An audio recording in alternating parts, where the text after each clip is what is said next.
Louvado seja Deus. Eu agradeço, é uma satisfação muito grande estar aqui com vocês novamente. Hoje pretendo falar sobre o efeito Zenão. O efeito Zenão ele vem explicar melhor ainda o chamado efeito Casimiro, o efeito de fenômeno de Van der Waals, porque o efeito Zenão, ele vem explicar mais detalhadamente como acontece esse negócio de você segurar uma coisa quando você está colapsando em forma de onda, quando você segura uma coisa e aquilo não se torna real. Você pede, pede, pede e diz, nossa, eu peço tanto para Deus um sítio, peço tanto para Deus uma casa, peço tanto para Deus uma cura, e aquilo não vem. Por quê? Porque você está segurando aquilo, você só tem que pedir uma vez. Daí em diante, suas orações, suas preces, seus louvores têm que ser de agradecimento. Porque senão você gera aquilo que os cientistas chamam precipitadamente de efeito Casimir. Mas já existe um outro termo ainda mais sofisticado para isso, que é o efeito Zenão. Zenão foi um filósofo da Grécia, né? Criou até um esquema de análise chamado paradoxo de Zenon, que eu explico isso numa outra palestra, que foi o paradoxo de Zenon. Mas, a princípio, eu vou falar sobre o efeito Zenon, que é mais fácil de entender ainda do que o efeito Casimir. Funciona assim, o paradoxo de Zenon. Vamos supor, um exemplo, que você faz uma oração pedindo um emprego. Um exemplo, né? Aí você tá lá, ou você faz diante de um altar, ou você fecha os olhos, faz sua oração, ou acende uma vela. Aquilo gera um campo. Se você usa uma vela, vai gerar o campo em torno da vela. Já expliquei como funciona a formação de um campo de energia branca e campo de energia morfogenética em torno de uma vela. Mas se você faz diante de um altar, também gera um campo em torno daquele altar. Se você faz em meio à natureza, gera um campo naquele ponto da natureza que você está. Mas antes de mais nada, gera esse campo em você. No seu campo áurico, cria um outro campo aí dentro. E às vezes até circulando o seu campo áurico. Você fica dentro do seu campo áurico e dentro de um outro campo. Um campo morfogenético, que vai fazer com que tudo que você precisa seja acessado. Acessado, olha só. Acessado é diferente de buscado ainda, é acessado. Então vai ser acessado, porque o campo morfogenético ele é um campo que sabe tudo. Então o que o campo morfogenético vai fazer? Você pediu um emprego, um trabalho? Pediu. Ele vai ver qual a necessidade sua daquele trabalho, qual o merecimento e qual o esforço que você tem que fazer, ou já está fazendo, ou já fez. Então é baseado em esforços, merecimentos e necessidade. O campo morfogenético vai fazer essa análise, ele vai se conectar a todas as suas vidas passadas, ao que você fez nessa vida presente e as possibilidades de vidas futuras. Olha só o trabalho desse campo. É energia pura, é uma energia inteligentíssima, a energia morfogenética. E detalhe, hein? Não tem cabeça, não tem tronco, não tem membro. Assim como os orixás, são energias. Assim como Deus, é energia. E aí, a partir daí, tanto do campo na qual você está dentro, como no campo da vela que você acendeu, ou do altar que você está orando, enfim, desses campos todos, vão sair elétrons que vão percorrer o universo inteiro, em forma de ondas, é claro. E eles vão cair dentro de outros campos já formados, e de outros elétrons que estão soltos por aí, de outros átomos que estão soltos por aí. Vão entrar nas dimensões paralelas, enfim. Por que eles vão fazer isso? Porque eles têm que ir lá no mundo da imagem verdadeira buscar aquilo para você que já está pronto lá no mundo da imagem verdadeira, o chamado vácuo quântico. Aí, esses elétrons, eles vão percorrer outras camadas de elétrons que existem nos átomos espalhados pelo universo. E quando um elétron entra numa nuvem de elétron de um átomo, ele fica pipocando lá de uma camada para outra. São 7 camadas. Tem cientista que diz que tem mais, mas vamos trabalhar com 7. E aí fica lá, igual um pimbolim. Quem já jogou pinball? Que a bola fica pam, pam, pam, pam, pam. Pois é. Aí chega uma hora que esses elétrons todos que estão fazendo essa correria toda para buscar o seu melhor, e eles sabem onde está, eles vão ter que sair dessa nuvem de elétrons e entrar no núcleo do átomo. No núcleo do átomo. Só que o elétron tem carga negativa. E o núcleo do átomo tem carga positiva. Se ele tentar entrar assim, ele vai estourar e não vai conseguir fazer o objetivo, não vai conseguir realizar o objetivo. Como o elétron tem foco naquilo que ele foi determinado para fazer, o que ele faz? Ele muda a carga dele.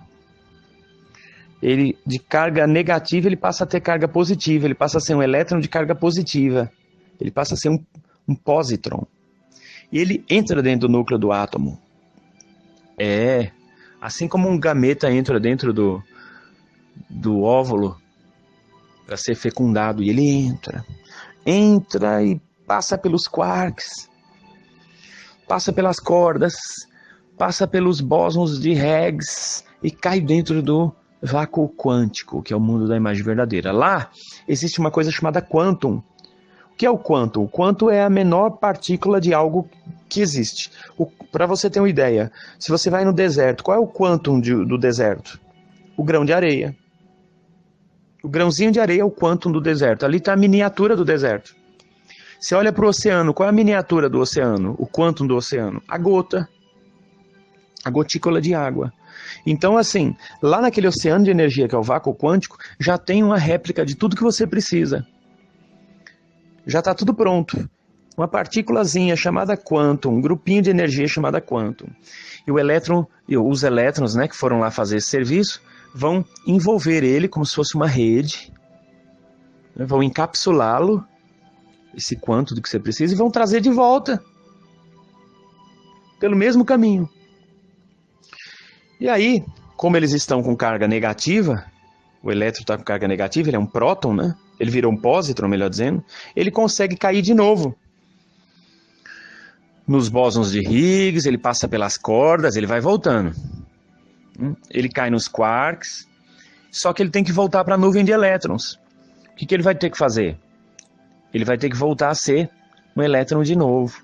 Então, de pósitron, que é um elétron de carga positiva, ele vai voltar a ter carga negativa, ele vai voltar a ser elétron. Nisso ele volta a ser elétron muito rapidamente e cai na nuvem de elétron daquela explosão. Acho que eu já expliquei, né, que quando os elétrons ficam mudando de camada, lá na nuvem de elétrons tem 7 camadas. A nuvem de elétrons é como se fosse uma fumacinha de elétrons que fica girando em torno do núcleo do átomo. Quando o elétron cai de volta quando ele está na nuvem de elétrons, ele fica mudando de uma camada para outra. Nisso gera uma coisa chamada fóton, que é luz. Então dá aquela explosão de luz, né? Blá!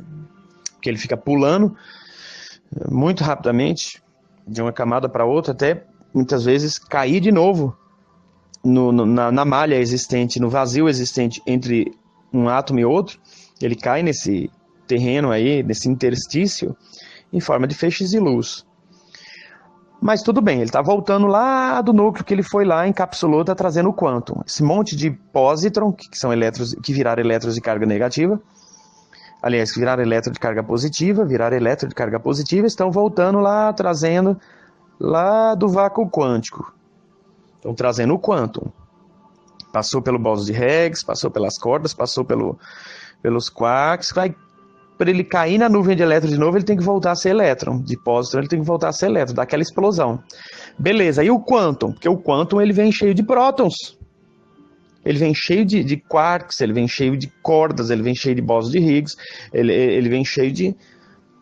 Ele vem com a carga positiva muito grande, ele não vai sobreviver dentro de uma nuvem de elétrons. Então o que ele faz? Ele vira um próton de carga negativa. Ele se disfarça de elétron para poder passar pela nuvem de elétrons, ou seja, ele vira um antipróton.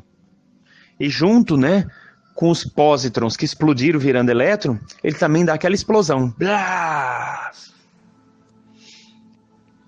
E aí, eles caem no interstício entre um átomo e outro para cair em outras nuvens de elétrons. Olha só que coisa interessante. De outros campos. E ficam percorrendo isso. Geralmente para uma energia percorrer todo o universo a partir do momento que você emana ela, ela leva 21 dias no nosso calendário. Por isso o 21 é considerado um número também muito cabalístico, que é o número que faz com todo esse curso de energia volte ao ponto inicial. Quando volta, volta para onde? Quando eu digo voltou durante 21 dias, depois de 21 dias, voltou ali para o ponto de força que você ativou. Lembra aquele momento, aquele dia, aquela hora que você estava acendendo a sua vela, fazendo a sua oração?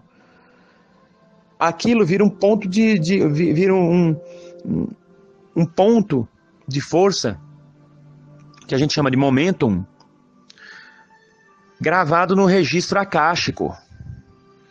Por mais que a vela tenha apagado, você tenha se esquecido que você fez aquilo, o universo não esqueceu. Aquele momento, aquele dia, aquela hora certinha em que você ativou aquela energia, seja em pensamento, seja em oração, seja com vela, seja um ponto cantado, seja um gráfico de radiestesia, seja um ponto riscado, não importa o que você fez.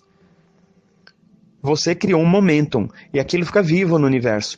E quando encerrar o ciclo de 21 dias, volta para ali de novo, para dar uma nova explosão, até materializar o que você pediu. Seja nessa encarnação, numa outra, ou numa dimensão paralela, vai materializar.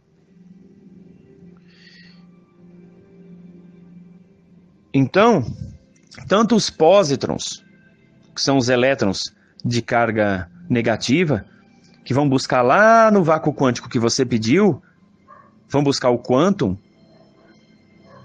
como os antiprótons, que são os quântons, que vêm para materializar aquilo, e quando ele vai cair na nuvem de elétrons, ele tem que virar um antipróton. Tanto o antipróton como o pósitron são chamados de antimatéria.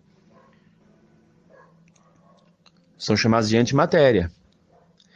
Por isso, vocês têm que entender que o universo sempre trabalha de modo dual, yin e yang, matéria e antimatéria. Senão a coisa não anda, senão a coisa não acontece. Agora, o que é o efeito Zenão? O efeito Zenão, ele ocorre da seguinte forma.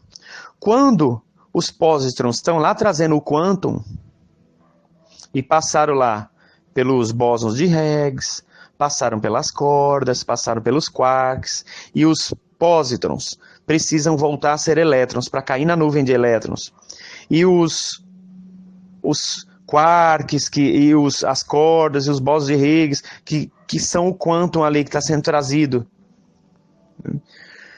que tem carga positiva, eles também precisam cair na nuvem de elétrons, que os pósitrons foram buscar eles para isso.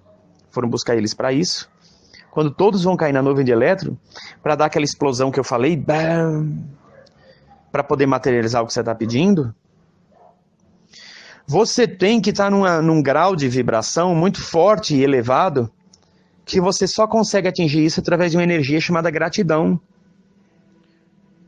Porque se você ainda estiver pedindo todo dia a mesma coisa, na hora que os pósitrons e os antiprótons vão cair na nuvem de elétrons para dar explosão, para materializar o que você quer, ele não consegue. Ele até ocorre a explosão, mas segura ali de uma forma e começa a criar uma massa horrorosa, porque vira um conflito que está explodindo e ao mesmo tempo sendo retraído e voltando para o centro, e ele quer pegar essa força centrífuga e expandir, você puxando para lá, porque você está pedindo todo dia a mesma coisa. Você gera uma coisa parecida com o efeito Casimir, que um outro setor de cientistas chama de efeito Zenão, que é a mesma coisa do efeito Casimir, mas explicado de um modo mais claro, diferente. Vocês entenderam? É o efeito Zenão. Então, quando você pedir uma coisa, pediu lá o seu emprego, pelo amor de Deus, já pediu? Que bom. De amanhã em diante, só agradeça. Aliás, hoje mesmo já comece agradecendo. Já para fazer a coisa direito. Então não fala assim, ó Deus, sois todo poder e bondade, eu acendo essa vela pedindo um emprego. Me dê um emprego. Não, ó Deus, sois todo poder e bondade, agradeço por esse emprego maravilhoso que me destes. E se um dia eu vier a precisar de um outro emprego, passar por uma fase difícil, eu sei que será passageiro, porque tu és em minha vida. Tu és minha valença e me abençoa sempre, não existe desemprego para mim, só emprego, gratidão, gratidão, gratidão. Já começa orando assim, já começa agradecendo, porque é o que tem, mas será dado. Se você já faz uma oração agradecendo pelo que tem, o universo te traz. Agora, se você faz pedindo, você está emitindo uma vibração de não ter. Então, ao que não tem, até o que tem será tirado. Você vai não conseguir. Então já começa fazendo oração, agradecendo, e a partir de amanhã, do outro dia seguinte, agradecendo, agradecendo, agradecendo, para quando os pósitrons trouxerem o quântum para explodir na nuvem de elétrons, não ocorra o efeito Zenon, ou seja, não ocorra uma amarra ali que fica impedindo o que você pediu de se materializar. Entendeu? Isso é o efeito Zenon, que é a mesma coisa do efeito Casimir, mas explicado de modo mais claro. Que Deus abençoe a todos.